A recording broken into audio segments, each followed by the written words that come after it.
Hello সবাইকে, good morning. কেমন আছো সবাই? আশা করছি সবাই অনেক ভালো আছো, সুস্থ আছো। আমিও ভালো আছি। তো আমার এই ভিডিওটি যে সকল বন্ধুরা দেখছো সবাইকে অনেক ধন্যবাদ আর ভালোবাসা জানিয়ে আজকের ভিডিওটা শুরু করছি। তো আজকে একটু সকাল থেকেই কিন্তু ব্লগটা শুরু করলাম। তো এখন বাজে ওই 8:30। তো আমি এই 8:30টার সময় কিন্তু এখন কিন্তু মানে ঘুম থেকে উঠে আর কি বাইরে এসেছি। বাইরে এসে যে কাজটা আমি করে থাকি আর কি, দুটো গ্লাসে দেখো জল নিয়েছি। একটাতে চিয়া সিড ভিজাবো আর একটাতে ভিজাবো ত্রিফলা। তো এই ত্রিফলাটা পতঞ্জলির, তোমাদের দাদাভাই আমাকে দিয়ে গেছিলো। আসলে আমার প্রচণ্ড অ্যাসিডিটি, তার সাথে কোমরে ব্যথা, মানে অনেক কিছুই দেখা যাচ্ছে আর কি দ্বিতীয়বার বেবি হওয়ার পর থেকে। এমনিতে তো আমার অ্যাসিডিটি গ্যাসটা তো বহুত দিন ধরে আছে, এখন যেন আরও বেশি হয়ে গেছে।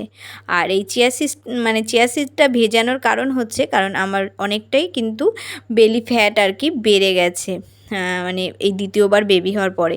তো চিয়া সিড খেলে সবাই বলে একটু কমে, তো তার জন্য কিন্তু একটু ভিজিয়েছি। আর ওই ত্রিফলাটা আগে কখন খাবো সেটা তোমাদেরকে অবশ্যই এই ভিডিওতে জানাবো। তো তারপরে ফ্রেশ হয়ে কিন্তু ঠাকুর ঘরে চলে এসেছি ঠাকুরকে জাগাতে। আর আমার ছেলে এখন শুয়ে রয়েছে আর মেয়ে ছেলের কাছে বসে বসে পড়ছে, আর মা বাইরে বাসি কাজ করছে। তো তোমরা সবাই জানো আমার ব্লগ যারা একটু দেখো, তো আমরা কিন্তু খুব একটা ভোরে উঠি না, একটু লেটে উঠি। আমি সারা জীবনই একটু লেটে উঠি, খুব একটা ভোরে আমি উঠতে পারি না। আর যেহেতু এখন ছেলে বেশি মানে অনেকটা রাত করে ঘুমায় আমার সোনা, তো তার জন্য আমার আরও লেট হয়ে যায়। তো যাই হোক, আমরা ওই গপুকে একটু এইরকম টাইমে ওঠাই আর কি, মানে এই 8:30টার দিকেই ওঠাই। আর শোয়ার সময় কিন্তু ওকে রাত্রেই শয়ন দিই, মানে ওই 9:30 10টা তখন আমরা শয়ন দিই ওকে, কিন্তু একেবারে সন্ধ্যাবেলা শয়ন দিই না। সন্ধ্যাবেলা কেউ শোয় বলো? সন্ধ্যা দিয়ে ওরা একটু বসে থাকে, লাইট জ্বলে, একটু সব দেখে, তারপরে মা গিয়ে সন্ধ্যাবেলা মানে রাত্রে ওই 9:30টার সময় রাত্রের ভোগ দিয়ে তারপরে কিন্তু শয়ন দেয়, না হলে আমি দিই। তো যাই হোক, এখন আমার গোপাল সোনাদের কিন্তু তুলিয়ে দেবো। রাধে রাধে।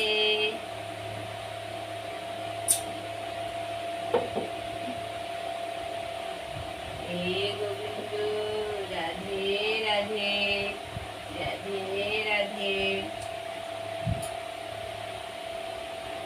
আর গোপাল সোনাকে আমি তুলিয়ে দিয়েছি। মা বাসি কাজ করে এসে আজকে একেবারে পুজো দেবে। কারণ কি জানো তো, আজকের থেকে আমার মাম্মামের 11-এর ফার্স্ট সেমিস্টার শুরু হচ্ছে, তার জন্য আমি ওকে এক্সাম দিতে নিয়ে যাব। তো তার জন্য মা পরে আর বাবুকে রেখে আর সেবা দিতে আসবে না। তো ওই জন্য মা বললো আমি একেবারে স্নান করে আসি, আমি একেবারে ভোগ লাগাবো। তো না হলে আমি কি বলো তো, এরকম জাগিয়ে গপুকে কোনো দিন বাল্য সেবা দিয়ে যায় বা মা এসেও দিয়ে দেয়। আর না হলে মার স্নান হয়ে গেলে একেবারেই দিয়ে দেয়, কারণ যেহেতু আমরা একটু লেটে তুলাই, তো তার জন্য। আর দুপুরবেলা যখন আবার কি পুজো মানে ঋষু স্নান হয়ে গেল কি মার স্নান হয়ে গেল, তো তখন কেউ গপুকে আবার একটু সেবা দিয়ে গেল, মানে এরকমটাই করি। বেশিরভাগ দিনই আমার মা স্নান করে একেবারে সব ঠাকুরকে সাজিয়ে কিন্তু সে মানে পুজো দিয়ে বসিয়ে দেয়। তাহলে কি বলো তো, দেখতেও ভালো লাগে, মনটাও ভালো লাগে। সকাল সকাল যদি ঠাকুরঘরটা সুন্দর করে সাজানো হয়ে যায় আর সবাই বেশ মানে স্নান করিয়ে ড্রেস পরিয়ে বসানো যায়, সত্যিই তাই সকালবেলা ঠাকুরঘরের দিকে গেলে মনটা ভরে যায়। তো তাই করে মা, প্রত্যেক দিনই তাই করে। তো যাই হোক, এখন আমি দেখো গোপু সোনাদের একটু আদর করে নিই। সকালবেলা উঠে যদি ভগবানের কাছে এসে মানে একটু জাগিয়ে একটু আদর করতে পারি না, মনটা বেশ ভালো লাগে। কিন্তু প্রত্যেক দিন আসতে পারি না, আমার মাই তার আগে করে নেয়। আমি ওই যেহেতু বাবুকে উঠিয়ে এটা ওটা করাতে করাতে আমার মার হয়ে যায়। যেদিন আমার একটু তাড়া থাকে বা আমি কোথাও যাব, মা বাইরের কাজ করছে, তখনই কিন্তু আসি। আর তারপরে দেখো, এই পর্দাগুলো কিন্তু সমস্তটা ধুয়ে দিয়েছিলাম। ঘরের পর্দা, জানলা দুটো পর্দা কালকে রাত্রেই আমি টাঙিয়ে ফেলেছি। আর এই পর্দাগুলোর যে ক্লিপ আর কি, মাঝখান থেকে একটা আমি খুঁজে পাচ্ছিলাম না, মানে কাচার সময় পড়ে গেছিলো, মা আবার বাইরে হচ্ছে রেখে দিয়েছিল। তো খুঁজে পাইনি বলে কিন্তু এখন আমি এই পর্দাগুলো লাগাবো। তো ভাবছি এমনিতেই শরীরটা ভারী হয়ে গেছে, এই প্লাস্টিকের উপরে যদি উঠে টাঙাই তো মানে বারবারই মনে হচ্ছিলো মাঝখান থেকে ফেটে না যায় আর আমি পড়ে না যাই। তো সবে কিন্তু আমার মানে সিজার হয়েছে আর কি, সি সেকশন হয়েছে, তো ভয়টা কিন্তু থাকে উঁচু জায়গায় উঠতে বা নামতে। তো যাই হোক, তাও একটু সাবধানের সাথে করে নিলাম, কারণ এখানে আর কিছু নেই যার ওপর উঠে আমি মানে এইগুলো লাগাবো। কি বলো তো, তোমাদের সাথে এখন ডেলি তো আর ব্লগ দিতে পারি না, পুজোর সামনে। আর তার জন্য কিন্তু আমি এই ঘরটরগুলো সমস্তটাই একটা একটা করে ঝেড়ে নিয়েছি, আর ঝেড়ে টেরে গুছিয়ে নিচ্ছি। খুব একটা ভালো করে পারিনি এবার আর, কিন্তু প্রত্যেকটাই আমি একটু পরিষ্কার করে নিচ্ছি। আর পর্দাগুলো সুন্দর করে কেচে নিয়েছি সমস্তটাই, মানে আমার 2-3টে রুম, মানে ডাইনিং হল, রান্নাঘর সমস্তটাই কিন্তু আমার ঝাড়া পোছা গোছানো মানে কাচা ধোয়া কমপ্লিট। আর ডেলিগারে কাছা ধোয়া তো আছে, ওটা তো পুজো কেন সারা বছরই চলতে থাকে, তাই না বলো? তো ওটা ধরলে হয় না, এই এক্সট্রা থাকে কি বেশিরভাগই পর্দা টর্দা। আর বিছানা চাদর তো সপ্তাহ 15 দিনও, এখন তো সপ্তাহ যায় না, আগে 15 দিন 1 মাসও আমার মানে অসুবিধা হতো না, কিন্তু এখন সপ্তাহ যায় না। তো যাই হোক, এখন শুধু ওই ঝোলার ফুল দুটো ধোয়া বাকি আছে, ওর দুটো ধোবো। আর এই বড় টেডিটাকে কিন্তু আমি ধুয়ে দিয়েছিলাম। তো যাই হোক, এটা শোকাতে অনেকটা টাইম লাগে। আর এই যে মাঝখান থেকে না এই যে খুলে গেছে একটু সেলাই, তো তারপরে দেখছি ওর ভিতরে না জল ঢুকে গেছে। তো উল্টে পাল্টে ওই হাত দিয়ে দিয়ে দেখি জলটা শুকিয়েছে কিনা। নাই ভেবেছিলাম ওই চেনটা খুলে পন্সগুলো বার করে শুকিয়ে আবার ঢোকাবো, কি বলো তো ঝামেলা ওই সমস্তটা খুলে আবার ঢোকাতে গেলে আমার মনে হয় যেন মানে একদিকে ভালো মানে ফুলা থাকবে আর একদিকে কম থাকবে, তখন কিন্তু দেখতে ভালো লাগবে না। আর এই বালিশটাতে না আমার ছেলে পটি করে পুরো মাখিয়েছিল, মা পুরো বালিশটা মানে শুদ্ধই কেচে দিয়েছে। তো এই মিনিমাম 1 মাস ধরে এখানে পড়ে আছে, ও আর শুকাচ্ছে না, জানি না আদৌ শোকাবে কি না। তো মাকে বলছি ও যদি না শোকায় তাহলে কিন্তু মানে পোকা ধরে যাবে। তো যাই হোক, বালিশগুলো একেবারেই ছোট, ওইগুলো এখন আর আমার ছেলে মাথায় দেয় না, ওই দুটো দোলনার মধ্যে থাকে। ওর পাপা গতবার এসে মানে যাওয়ার আগে ওকে বড় বড় বালিশ কিন্তু বানিয়ে রেখে গেছে। তো এইখান থেকে দেখো সব একটু চেঞ্জমেন্ট করেছিলাম, তোমাদের সাথে সেগুলো দেখানো হয়নি, পরের ভিডিওতে দেখাবো। এই দেখো আমি কিন্তু 9টা বাজে ঘরের মশারি খুলি না, কারণ আমার ছেলে উঠে যদি দেখতে না পায় মশারি খোলা টোলা মা নেই, গুড মর্নিং শোনা, গুড মর্নিং বলে দাও, গুড মর্নিং বলে দাও, গুড মর্নিং। এই দেখো আমার সোনা এখন সবে মাত্র উঠলো, লাইটটা জ্বালানো হয়েছে তাই রিশুকে এই ঘরে ডাকলাম পড়তে, কারণ আমি ওইদিকে গেছিলাম। এখন ওই বিছানাটা গুছিয়ে আগে রান্না বসাবো, কারণ আমার মামামের পরীক্ষা আছে, নিয়ে যাব। 11-এর পরীক্ষা শুরু হলো, এটা ফার্স্ট সেমিস্টার তো ফার্স্ট, এখন তো সেমিস্টার হয়ে গেছে, এখন তো এই টেস্ট আর ইয়ে নেই।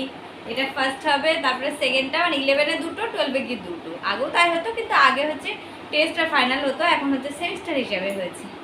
তো যাই হোক, আজকে ফার্স্ট সেমিস্টার পরীক্ষা, তো নিয়ে যাব, কিন্তু পরীক্ষার টাইম দিয়েছে 1:30 মানে দুপুরের। তো যাই হোক, এখন তো সকালবেলা, এখন ওই 9টার বেশি বাজে আর কি। আমি গুছিয়ে নিই, ভাতটা বসিয়ে দেবো। আর মাও আছে, মা এখন পুজো দিতে যাবে, আমি শুধু জাগিয়ে রেখে আসলাম দেখলে গোপালকে। আর এখন মা আছে পুজো দিতে যাবে, আর আমি এদিকে সব মানে বাবুর এখন জল গরম খাওয়া এইসব করতে করতে আমার 10টা বেজে যাবে। মা মানে গুছিয়ে দেবো, মা এসে রান্না করবে, রান্নাতে আমি এখন কমই করি। পেয়েছো ছোনা, এসে তো বলে নিই, সোনাকে কি কোলে না দিলে হয় না। আর এটা জানো, সারাদিন খালি গায়ে, মানে সারাটা রাত যত আমি ঢেকে দেব তত খালি গায়ে থাকবে। ওর প্রচণ্ড গরম, এসি চলে তবু ওর প্রচণ্ড গরম, এত গরম, মানে সিজারের বাচ্চাদের গরম হয় জানি, আমার মেয়েরও গরম ছিল, কিন্তু এটার খুব গরম, খুব।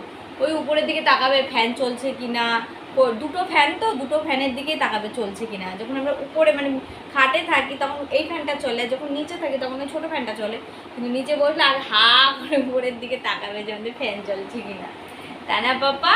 এরকম বল মিমিরা, আমি তো অনেকদিন পর আসলাম, মা আমাকে নিয়ে পারে না ব্লগ করতে, কিন্তু এখন মাঝে মাঝে তোমাদের সাথে আসবো একটু দেখা করতে, একটু বয় হয়েছি তাই। এই দেখো বলে দাও, বলে দেখো আমি একটু বয় হয়েছি, বয় একটু হামতি দাও বাবা, একটু হামতি দাও, একটু হামতি দাও। তো চলো আগে হচ্ছে কিনা বিছানাগুলো একটু গুছিয়ে নিই, গুছিয়ে মানে ঘরটা পরিষ্কার পরে করবো, আগে মশারিটা খুলে বিছানা কটা ভাজ করে নেবো, দিয়ে রান্না করে যাবো, কারণ আমার শরীরে জল গরম করতে হবে। আমার শরীর একটু পরেই খাবে, ঘুম থেকে ওঠার 1 ঘন্টা পরে ও খায়, কারণ ও তা ঘুম থেকে উঠেই খেতে পারে না, বমি করে দেয়। তাহলে ওই ঘুম থেকে এখন উঠেছে, এখন ওই 1 ঘন্টা মতো ওই কোলে কোলে খেলবে, এই করবে, বসবে, তারপরে তাহলে পুরোটা ভালোভাবে খায়, না হলে খেতে পারে না। চলো, আর পরে দেখা হচ্ছে তোমাদের সাথে, অনেকদিন পর তোমাদের সাথে দেখা হচ্ছে সামনাসামনি, বেশ ভালো লাগছে। চলো। তো ওদিকে ছেলে একটু খেলা করছে আর মেয়ে পাশে বসে বসে পড়ে, ও এতটা জ্বালাতন করে না, ও খেলা করছে। আর আমার এই যে ডেলিগারের ডিউটি আর কি, আমি কিন্তু চলে এসেছি এখন রান্নাঘরে। তো আগে এসে কিন্তু এই যে আমার ছেলের বোতলগুলো আর কি, একটাতে জল থাকে, জল তো ওকে সেইভাবে দিই না, যেহেতু একটু বড় হয়েছে, একটু ভারী ভারী বলতে যেহেতু বাইরের ফর্মুলা মিল্ক খায়, তো এই গলা ভিজানোর জন্য কিন্তু ওকে একটুখানি জল আমি ফুটিয়ে বোতলে রাখি। তো সেই জলটা আবার খেতে তো পারে না, জলটা কোনো বাচ্চাই এত তাড়াতাড়ি খেতে পারে না, আর ভয়ে দিও না, তো একটুখানি যাও বা দিই, আবার পরের দিন সকালে ফেলে দিই। কিন্তু দুটো বোতলই কিন্তু আমি ফুটাই। হ্যাঁ, জলের বোতলটা আমি ডেলি ফুটাই না, 2-3 দিন পর পর ফুটাই, কিন্তু দুধের বোতলটা আমি প্রত্যেক দিন কিন্তু একেবারে আমার জল গরম হওয়ার সাথে সাথে আর কি বোতলগুলো ফুটিয়ে নিই। এটা হচ্ছে ডেলিভারের ডিউটি। তো চলো দেখো, বোতলগুলো আগে ভালো করে কিন্তু ডিশওয়াশার দিয়ে, ব্রাশ দিয়ে, ওটা কিন্তু নতুনই ব্রাশ আমার আর কি, ব্রাশ দিয়ে ভালো করে এইভাবে পরিষ্কার করে নিই। তারপরে জলটা ঝরিয়ে নিয়ে তারপরে কিন্তু আমি যে ড্রামের জল, আমাদের অ্যাকোয়াগার্ডটা এখন খারাপ আছে, অ্যাকোয়াগার্ডটা সারাইনি, তো দেখা যাক কি করা যায়। তো এখন ড্রামের জল যেহেতু খাচ্ছি, তো তার জন্য সেই ড্রামের জল দিয়েই কিন্তু ফোটানো হয়, কলের জল বা ট্যাঙ্কির জল দিই না, কারণ তাতে তো একটু আয়রনও থাকবে। তো জলটা যখন ফোটাবো সেই আয়রনটা বোতলের গায়ে কিন্তু লেগে যাবে, তার জন্য কিন্তু আমি যে জলটাতে আয়রন নেই আর কি সেই জলটা দিই। ও তারপরে দেখো, এই যে ত্রিফলার মধ্যে ছেলের জন্য যে একটু গরম জল করলাম, সেই গরম জল একটুখানি মিশিয়ে নিয়ে, একটু উষ্ণ আর কি, তারপরে এই ত্রিফলাটা খেলাম। আর এবার হচ্ছে চিয়া সিডের ভেজানো রয়েছে, সেটা দিয়েও 1 গ্লাস জল খেয়ে নেবো, কিছুক্ষণ পরে খেলে ভালো হয়। আসলে কি বলো তো, আমি মেয়ে নিয়ে যেহেতু স্কুলে যাব, মেয়ের এক্সাম আছে, তো সেই জন্য আমি তাড়াতাড়ি করছি। তো ভাবলাম আমি এই জলটা খেয়ে ঝামেলার পাটটা চুকিয়েই দিই, কারণ কখন ভুলে যাব। তো আমি যখন যেদিন কোথাও যাওয়া থাকে না, তো সেদিন ওই ত্রিফলাটা আগে খেয়ে তার 10-15 মিনিট পর গিয়ে কিন্তু এই চিয়া সিড ভিজানো জলটা খাই। এতে কি আমার জলটাও বেশি খাওয়া হয়ে যায়, আবার এই দুটোও খাওয়া হয়ে যায়। তার ওদিকে দেখতে পাচ্ছ আমি ভাতটাও বসিয়ে দিয়েছি, কারণ রান্নাবান্না করে রেখে গুছিয়ে তারপরে কিন্তু মার কাছে ছেলেকে রেখে যাব। কারণ ছেলে যেহেতু আমার গোপাল সোনা এখন একটু বড় হয়ে গেছে, ওকে তো একেবারেই একা রাখা যায় না, তো তার জন্য একটা লোক কিন্তু লাগেই। আর এদিকে দেখো, মেয়েকে দিয়েছি আলু সিদ্ধ মাখতে, মেয়ে এই কাজটা খুব ভালো পারে। তো এই আলু ভাতের মাখার ডিউটিটা থাকে রিশুর। আর এই সকালের আমাদের ভাত, কালকের পুঁই শাক, আলু সিদ্ধ আর মাছের ঝোল হচ্ছে। তো এই দেখো, মাছের ঝোল হয়ে গেছে, আমাদের দুপুরের আর সকালের রান্না একবারে হয়ে গেল। খাওয়া দাওয়া করে নিই, একবারে খাবা খাও না এখন। ভাবো কাজ টাজ করে আমার ছেলে ঘুমাবে, তখন আমি আরামসে দুটো বসে বসে খাবো। ছেলে ঘুমানো, আমার ডাটা দাও, ডাটা। এখন খেয়ে নিচ্ছি, নোংরা বেশি নেই, এখন খেয়ে নিচ্ছি। মেয়ের পরীক্ষা দিতে নিয়ে যাব, আবার বাড়ি এসে খাবো। কারণ পরীক্ষা দিতে নিয়ে যাওয়ার সময় খেয়ে যতই যাই, এসে প্রচুর খিদে পেয়ে যায়। আগের দিনে ডায়েটিংটা বলো।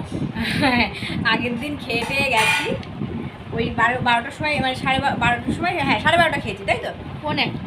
পৌনে একটাই খেয়েছি, 1:30টাই পরীক্ষা, 1টায় বেরোবো, খেয়ে দিয়ে গেছি।